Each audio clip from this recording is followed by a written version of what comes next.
సమస్యలు ఎదురు చూస్తున్నటువంటి సమస్య అయినటువంటి ఈ రోజున మన ప్రియతమ కార్యక్రమం ఉంటుంది.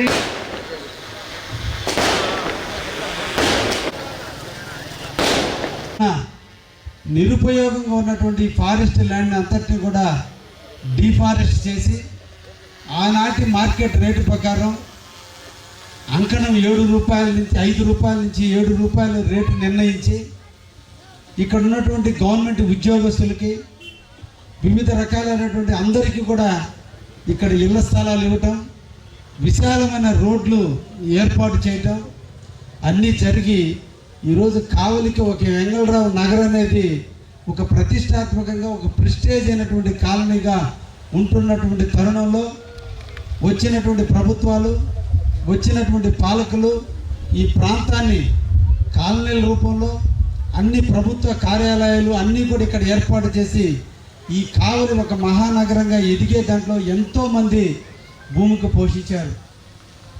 బిడ్డల భవిష్యత్తు కోసం, వాళ్ళ పిల్లల పెళ్ళిళ్ళ కోసం, లేదంటే ఇంకేదైనా కారణాలకు ఆర్థిక ఇబ్బందులను అమ్ముకోవడం కోసం తలమటిస్తున్నటువంటి దాదాపు 15 సంవత్సరాల నుంచి ప్రొహిబిటెడ్లో పెడితే ఈరోజు నిజంగా ఇది అతిశయోక్తి కాదు. నిజంగా యంత్రాంగం బాగుంటే వ్యవస్థ బాగుంటుంది. నాయకులుగా మా పాత్ర రికమెండేషన్ 1-2 సార్లు ఫాలోఅప్ చేయగలం. కానీ దమ్మున్న అధికారులు ఉన్నప్పుడే ఆ పనులు అవుతాయి. ఆ దమ్మున్న అధికారులే ఈరోజు మన కలెక్టర్ గారు, జాయింట్ కలెక్టర్ గారు చాలామందిని చూసాం. చెయ్యాలనే తపన ఊరు కాని ఊరు కొద్దిమందికే ఉంటుంది. ఏదో మన ఉద్యోగ ధర్మంలో మనం ప్రభుత్వం ఇచ్చినటువంటి ఈరోజు మన కావలికి ప్రత్యేకంగా ఆయన అభిమానం నేను చెప్పలేంది. నేనంటూ ఏది అడిగి చూసిన అధికారులను చూశాను, కానీ ప్రజల యొక్క సమస్యల్ని, ప్రజలను కళ్ళమ్మడి నీళ్ళ ఈ ప్రాంతాన్ని ఇండస్ట్రియల్గా అభివృద్ధి చేయాలని ఇప్పటికే విద్యాపరంగా మన కావలి ఒక మంచి రోల్ మోడల్గా ఉంది కావలి నియోజకవర్గం. ఎందుకంటే కీర్తిశేషులు రామచంద్రారెడ్డి గారు పెట్టిన బీజం ఈరోజు ఇంత ఇంత అయినట్టు ఈరోజు విద్యా వ్యవస్థ కావలి బాగా ఉంది. ఇప్పుడిప్పుడే వ్యాపార సంస్థలు విస్తరిస్తున్నటువంటి తరుణంలో కావలిలో ఇండస్ట్రియల్ అవసరం చాలా ఉందనే ఉద్దేశంతో నాడు 2014 నుంచి 19 మధ్య కాలంలో రామాయపట్నానికి శంకుస్థాపనకు నాంది పలికితే ఈరోజు రామాయపట్నం ప్రాంతంలో ఈరోజు బీపీసీఎల్ ఇండస్ట్రీ దాదాపు 1,00,000 కోట్ల రూపాయలు పెట్టి BPCL industry, Indo solar company దాదాపు 8,000 ఎకరాల్లో ఇండో సోలార్ కంపెనీ తీసుకొచ్చి మేక్ ఇన్ ఇండియా కింద మొత్తం కూడా సోలార్కి సంబంధించినటువంటి అన్ని ఐటమ్స్ కూడా ఇక్కడే తయారు చేసే విధంగా, దాని యాక్సిలరీస్ కంపెనీస్ ఇక్కడే వచ్చే విధంగా దాదాపు 24,000 కోట్ల రూపాయలు ఇన్వెస్ట్ చేస్తూ ఈరోజు ఇండో సోలార్ కంపెనీ వస్తుంది. ఈరోజు మనకి జుబులుదిన్లో ఆల్రెడీ కూడా మన ఫిషింగ్ హార్బర్ ఏర్పడింది. అదేవిధంగా దామారం దగ్గర ఎయిర్పోర్ట్ రాబోతుంది. ఎప్పుడైతే మన ప్రాంతంలో ఎయిర్పోర్ట్ వస్తుందో ఎయిర్పోర్ట్కి అనుసంధానంగా ఎయిర్పోర్ట్ని బేస్ చేసుకున్నటువంటి ఇండస్ట్రీలు రాబోతున్నాయి. బీపీసీఎల్ ఇండస్ట్రీ కానీ స్టార్ట్ అయ్యడం జరిగితే దాని మీద యాక్సిలరీస్ కంపెనీస్ రాబోతున్నాయి, ఇంకా రాబోతున్నాయి. ఇవన్నీ కూడా రాజకీయంగా నా బాధ్యత ఉంది కాబట్టి నేను చేస్తున్నా.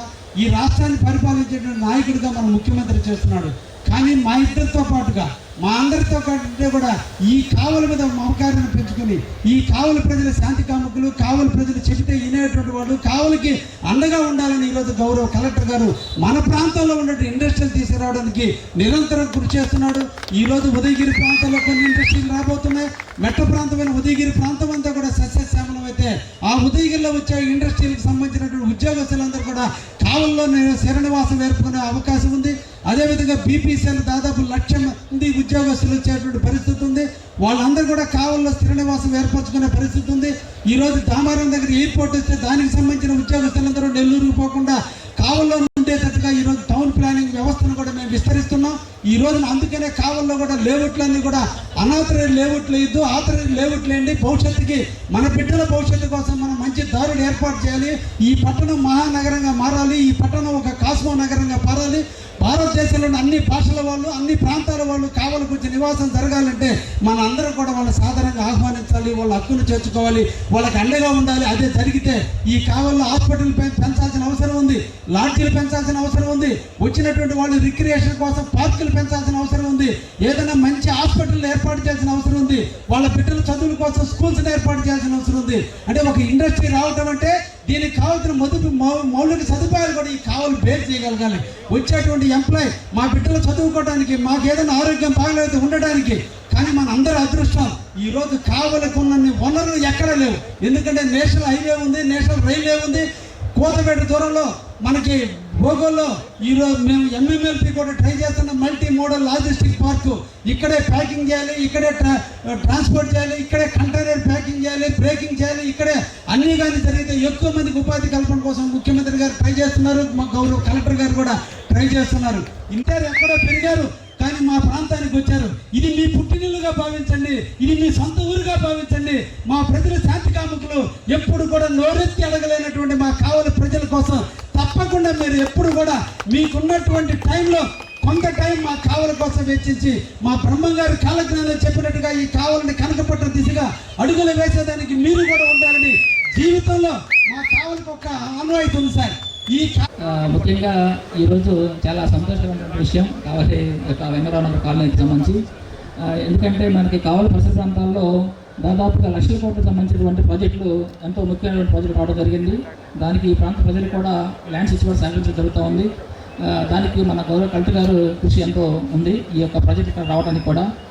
అదేవిధంగా మీకున్న సమస్యలకు ఏవైనా సరే మీకు అనుకూలంగా నిర్ణయాలు తీసుకొని మీ యొక్క అభిప్రాయాలకు అనుకూలంగా ఏవైతే మనం చేయడానికి అవకాశం ఉన్నాయి అన్ని కూడా చేసేదానికి కూడా సార్ ఎప్పుడు కూడా ముందుకుంటారు. సార్ ఎప్పుడు మాకు ప్రతిరోజు కూడా ఈ 20 days సంబంధించినటువంటి సమస్యల మీద రోజు కనీసం 25 నుంచి 30 ఫైల్స్ పెట్టమని చెప్పేసి మాకు ఆదేశం ఇవ్వడం జరిగింది. అందులో భాగంగా మనం ఈ యొక్క లాస్ట్ వీక్ నుంచే దాదాపుగా ఒక 100 ఫైల్స్ సార్ క్లియర్ చేసి ఉంటారు 20 days మంచి. అందులో భాగంగా ఈరోజు మనం వెంకటరామనగర్లో కూడా ఈరోజు 75 ఇచ్చినటువంటి ఏదైతే 20 పెట్టారో దాదాపు 40 సంవత్సరాల తర్వాత ఇవ్వడం జరిగింది. దీని మీద ఎంతోమంది మాకు సంప్రదించడం జరిగింది. ఎందుకంటే వాళ్ళ పిల్లలకు సంబంధించి ఎడ్యుకేషన్ సంబంధించి లోన్ తీసుకోవాలన్నా, ఏదన్నా బాగాలేకపోయినా అమ్ముకోవాలన్నా, హాస్పిటల్ ఏదన్నా ట్రీట్మెంట్ కావాలన్నా కూడా అవకాశం లేకుండా ఎంతోమంది ఇబ్బంది పడుతూ ఉన్నారు పిల్లలు కూడా. అలాంటి సమస్యను ప్రశ్నించేసి మీ అందరికీ కూడా ఆనందం కలిగినందుకు గౌరవ కలెక్టర్ కూడా ధన్యవాదాలు తెలియజేసుకుంటూ మీ యొక్క సహకారం ఉంటే ఏదైనా చేయగలమని చెప్పేసి మరోసారి తెలియజేసుకుంటూ సరిచుకుంటూ థ్యాంక్ యూ వెరీ మచ్. ఉత్తరాఖండ్లో మసూరి ప్రాంతంలో జరుగుతుంది. అక్కడ ఐఎస్కి ఒక ట్రైనింగ్ సెంటర్ ఉంది. ఆ ట్రైనింగ్ సమయంలో ఐఏఎస్ ఆఫీసర్ సెలెక్ట్ అయిన తర్వాత ఫీల్డ్కి వెళ్ళినప్పుడు ఎలా పని చేయాలి, ఎవరి కోసం పని చేయాలి, ఏం ఆలోచనతో పని చేయాలి అనేది చాలా క్లాసెస్ జరుగుతుంది. ఇలా ఒక క్లాస్లో ఒక సీనియర్ ఐఏఎస్ ఆఫీసర్ వచ్చి ఒక మాట చెప్పారు. ఆ మాట నాకు ఈరోజు వరకు గుర్తుంది. అంటే ఆ డిస్కషన్ మధ్యలో ఆ సీనియర్ ఆఫీసర్ ఏం చెప్పారంటే, మీ అందరూ రేపు కలెక్టర్ అవుతారు, కమిషనర్ అవుతారు, మీ చేతిలో చాలా పవర్ ఉంటుంది. మీ దగ్గర రోజుకి 100 ఫైల్స్ వస్తాయి. చాలామంది కెరియర్లో స్టార్టింగ్ మొదలున్నప్పుడు చాలా కష్టపడి పని చేస్తారు, కానీ ఆ తర్వాత కొంత స్లో అయిపోతారు. అది ఎప్పుడు కూడా జరగకూడదు. ఎందుకంటే మీ దగ్గర వచ్చిన ప్రతి ఫైల్ ఒక లైఫ్, ఒక జీవితం.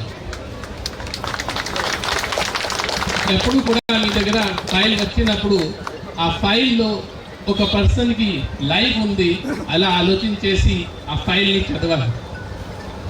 మీరు అప్రూవ్ చేస్తే లేకపోతే రిజెక్ట్ చేస్తే అతని లైఫ్లో చాలా మార్పు వచ్చిస్తుంది. సో ఎప్పుడు కూడా మీ చేతిలో ఉన్న పవర్ని ఆ ప్రజలకి మేలు జరగాలి, బాగా జరగాలి, ఆ ఆలోచనతో వాళ్ళ పని జరగాలి అనేది ఆలోచనతో ఆ ఫైల్ని చూసుకోవాలి. ఈరోజు ఈ వెంగళరామనగర్లో రావడం, ఈ ఫైల్ క్లియర్ చేయడం నాకు లైఫ్లో ఎప్పుడు కూడా నేను మర్చిపోను. ఎందుకంటే ఒక ఫైల్లోనే ఈరోజు 2000 ఫ్యామిలీస్ లైఫ్ ఉంది. ఒక సంతకంతో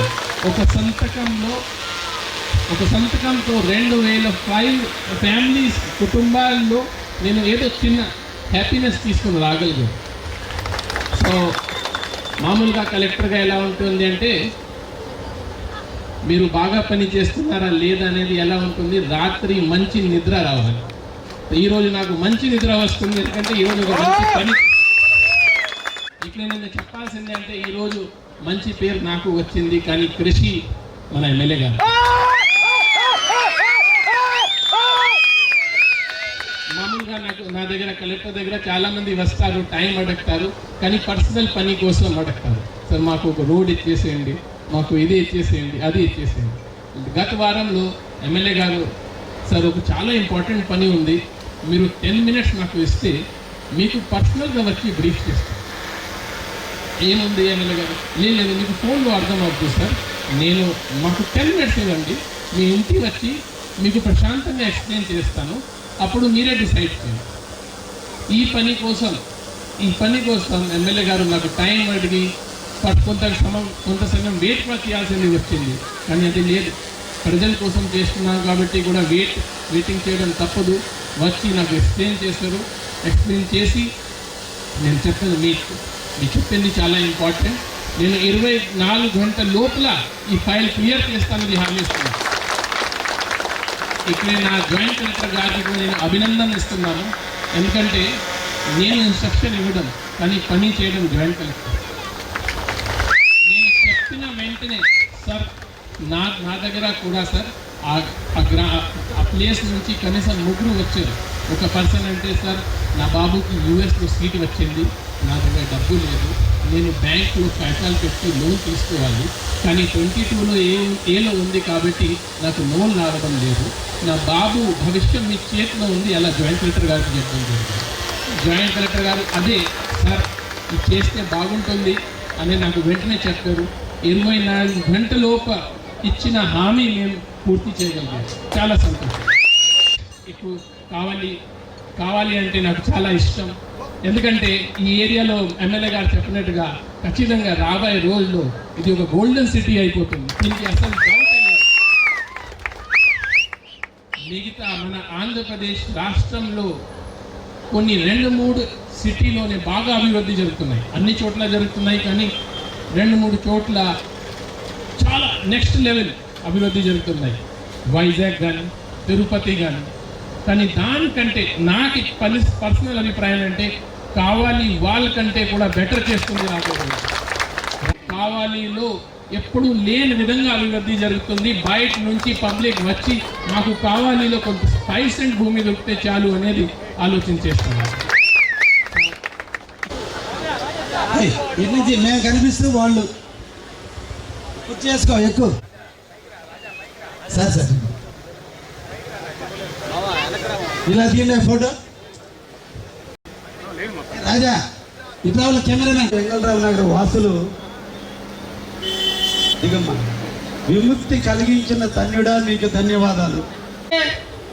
కావలి శాసనసభ్యులు గారు శ్రీ దొరమాటి వెంకటకృష్ణారెడ్డి గారు మన కలెక్టర్ మనసు శుక్లా గారిని సన్మానిస్తాము. అందరూ కూడా మీ కనతాళ గొడవలతో అభినందించాల్సిందిగా కోరుతా ఉన్నాం.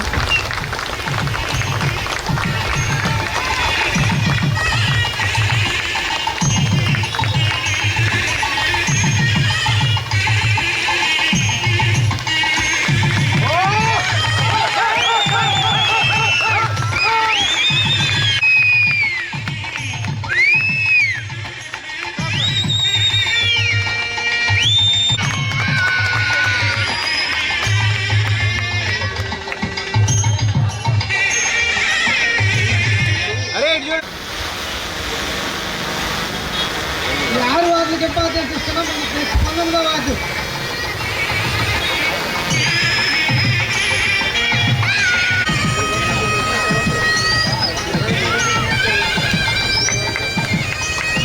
ఏగూరు జగన్ గారు సన్మానిస్తా ఉన్నారు.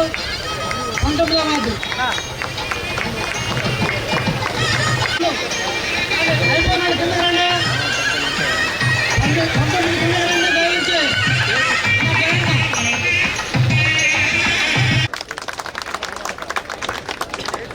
జాయింట్ కలెక్టర్ గారిని సన్మానిస్తా ఉన్నారు.